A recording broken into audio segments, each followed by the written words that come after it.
જય માતાજી મિત્રો, આજે વિરમભાઈ મારા ઘેર આવ્યા છે ઘઉંનું દાન કરવા માટે. એટલે અમને ઘઉં આપવા આવ્યા છે.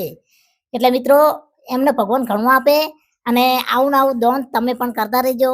જો આ વિરમભાઈ અમારા માટે ઘઉં લાયા છે અને વિરમભાઈ કહે છે આ ઘઉં પતી જાય બેન મને સપોર્ટ કરજો, મને ફોન કરજો, મને કોન્ટેક્ટ કરીને કહેજો તો હું તમને બીજા ઘઉં પકડાઈશ.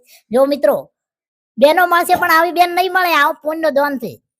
તમે અમને આપેલું ઉગશે તો વિરમભાઈ કહે છે મને એમ કે આ બેન ને આપેલું મારે ક્યાંય એળે નહીં જાય.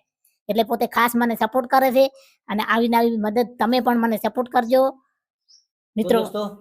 જો તમે પણ ઘઉં પાક્યા હોય તો તારા બેન ને ઘઉં મોકલાવજો. એમના માટે એડ્રેસ આપો તો ઘઉં મોકલાવાય. હા, આપણો એડ્રેસ છે મિત્રો ગામ બાલચાસણ, તાલુકો જોટાણા, જિલ્લો મહેસાણા અને મારો મોબાઈલ નંબર છે 81 28 95 14 40. તો તમે સંપર્ક કરી અને આવી